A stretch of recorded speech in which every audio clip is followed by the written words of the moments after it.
नमस्कार मंडळी. तो उन्हाळा काय वाढलाय. या उन्हाळ्यात आपल्याला वेध लागतात ते म्हणजे थंड हवेच्या ठिकाणांचे. आता तुम्हाला लांब जायला जर का वेळ नसेल आणि इथल्या इथे जाऊन यायचं असेल तर काळजी करू नका. आज आम्ही घेऊन आलेलो आहोत पुण्याजवळचे 10 बेस्ट स्टेकेशन ऑप्शन्स. पार्टनरसोबत निवांत क्षण घालवायचे असोत किंवा फॅमिली गेट टुगेदर असो किंवा मित्रमैत्रिणींचा ग्रुप असू देत, ही 10 ठिकाणं तुमच्यासाठी एकदम परफेक्ट आहेत आणि खूप खास आहेत. त्यामुळे आता आपण बघूयात पुढची ती 10 ठिकाणं जी तुमच्या नक्की कामाला येतील. चल आपण सुरुवात करूया कामशेतपासून. आपलं कामशेतमधलं पहिलं ठिकाण आहे निहिरा फार्म्स. ते बेसिकली एक फार्म हाऊस आहे जिथून तुम्हाला लेक व्ह्यू दिसू शकतो आणि तिथलं घरगुती जेवण हा तिथला एक हायलाईट पॉईंट आहे. आणि तुम्हाला एकदम शांत रिलॅक्सेशनसाठी तिथे जायचं असेल तर तो एक उत्तम पर्याय आहे. आपला पुढचा स्पॉट आहे त्रिकाया रिट्रीट कामशेत. हे एक इको फ्रेंडली रिसॉर्ट आहे. इथे वेगळ्या वेगळ्या प्रकारचे 7 विलाज आहेत जे माती आणि दगडांपासून बनवलेले आहेत आणि ट्रेकिंग किंवा निसर्गाच्या जवळ जाण्यासाठी हे ठिकाण उत्तम आहे. इव्हन इथे एक प्रायव्हेट वॉटरफॉल सुद्धा आहे. पावसाळ्यात तुम्ही तिथे जाऊन मस्त आनंद घेऊ शकता. ज्यांना मातीची घरं आणि डोंगरांच्या कुशीत राहायला आवडतं त्यांच्यासाठी त्रिकाया हे एक स्वप्नवत ठिकाण आहे. आपलं पुढचं ठिकाण आहे सॅफ्रन स्टेज कर्जत. कर्जतमध्ये सॅफ्रन स्टेजचे अनेक लक्झरी विला आहेत. खासगी पूल, सुंदर बागा आणि शांतता शोधणाऱ्या लोकांसाठी हे ठिकाण परफेक्ट आहे. इथे तुमच्या बजेटनुसार अनेक विलाज उपलब्ध आहेत. त्यामुळे तुमचं बजेट आणि लोक किती असतील त्यावर तुम्ही त्या विलाची निवड करू शकता. अतिशय सुंदर जागा आहे. आणि आपला पुढचा स्पॉट आहे लोणावळ्यामध्ये. त्याचं नाव आहे द अप्पर डेक रिसॉर्ट आणि हे लोणावळ्याच्या हायेस्ट पॉईंटवरती आहे. तिकडनं राजमाची आणि बाकीच्या दऱ्याखोऱ्यांचा एकदम सुंदर असा व्ह्यू दिसतो. आणि ह्या रिसॉर्टचा इन्फिनिटी पूल अतिशय प्रसिद्ध आहे. त्यामुळे तिथे जाऊन तुम्ही मस्त आराम रिलॅक्स करू शकता आणि तिथून वळवण डॅमचा व्ह्यू सुद्धा दिसतो.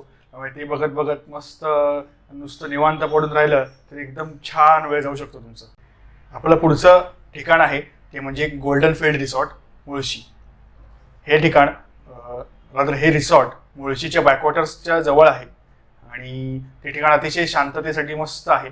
आणि ते ॲक्च्युली रिव्हरच्या थोडं साईडला आहे.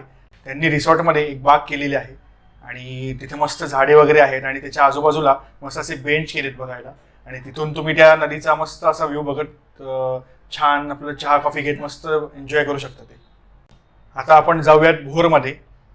भोरमध्ये 2 ऑप्शन्स आहेत आणि त्यातला पहिला म्हणजे तोयम बाय ऑर्किड हॉटेल्स. तर हा थोडा लक्झरी ऑप्शन आहे. तर त्यामुळे पण तुम्ही एक्सपिरियन्स म्हणून नक्की जाऊ शकता इथे. आणि तिथे जाऊन तुम्ही मस्त स्पा, इन्फिनिटी पूल आणि तिथलं खाणं हे तिथला मस्त एक्सपिरियन्स घेऊ शकता. अगेन रिलॅक्सेशनसाठी परफेक्ट स्पॉट आहे आणि एक्सपिरियन्ससाठी सुद्धा मस्त. आणि थोडा लक्झरीचा अनुभव घ्यायचा असेल तर तोही तुम्ही इथे राहून घेऊ शकता.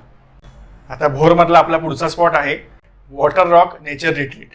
वॉटर रॉक नेचर रिट्रीटमध्ये तुम्हाला टेंट्सचे सुद्धा ऑप्शन्स मिळतात आणि त्यांचा ग्लॅम्पिंग टेंट हा एक मस्त पर्याय आहे. आणि त्यांचा हायलाईट पॉईंट म्हणजे ते ए शेप केबिन्स. त्यामुळे तो एक एक्सपिरियन्स म्हणून नवीन काहीतरी म्हणून तुम्ही तिथे नक्की जाऊ शकता. आणि अगेन तिथे सुद्धा लेक आहे. त्यामुळे तिथे तुम्ही कायाकिंग, बोटिंग वगैरे सुद्धा करू शकता. चला आता भोरवरून निघून थोडंसं पुढे जाऊयात आणि जाऊयात आपल्या महाराष्ट्राच्या मिनी काश्मीरला. ते म्हणजे तापोळा. आता या तापोळ्याला जाताना मध्ये वाई लागतं आणि वाईमध्ये धूम धरण आहे. तर त्याचा व्हिडिओ सुद्धा आम्ही केलेला आहे. तर त्याची लिंक सुद्धा डिस्क्रिप्शनमध्ये देतो, तो पण नक्की बघा. आता आपल्या टॉपिककडे येऊयात. तापोळा हे एक कमाल ठिकाण आहे महाबळेश्वरमधलं.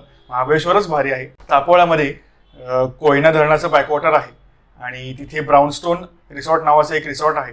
तिथे तुम्ही जाऊन मस्त राहू शकता.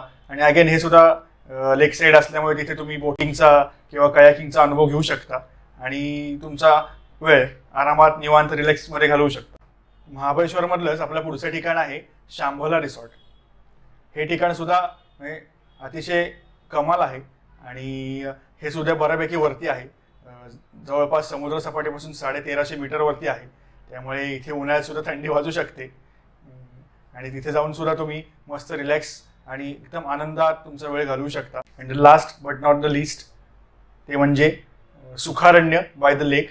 हा स्पॉट आहे पानशेतमध्ये आणि माझ्या तरी मते हा कपलसाठी जास्त योग्य आहे.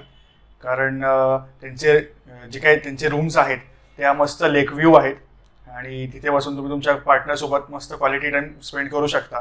त्या रिसॉर्टमध्ये त्यांनी मचाण बांधलेली आहे, तिथे बसून तुम्ही बर्ड वॉचिंग करू शकता. आणि त्यांच्या रूम्समध्ये प्रायव्हेट जकुजी सुद्धा आहे. म्हणूनच मी आधी म्हटल्याप्रमाणे जर का तुम्हाला एक रोमॅन्टिक गेट अवे हवा असेल, तुमच्या पार्टनरसोबत तुम्ही इथे जाऊन मस्त आनंद घेऊ शकता. तर गाईज, तुम्ही यापैकी कुठलंही बुकिंग करत असाल तर काही टिप्स म्हणजे थोडंसं आधी बुकिंग करा, म्हणजे तुम्हाला अवेलेबिलिटी मिळेल. आणि जर का शक्य झालं तर विकेंड ऐवजी वीकडेजला जा, म्हणजे तुम्हाला अजून शांतता आणि रिलॅक्सेशनसाठी ते उत्तम होईल.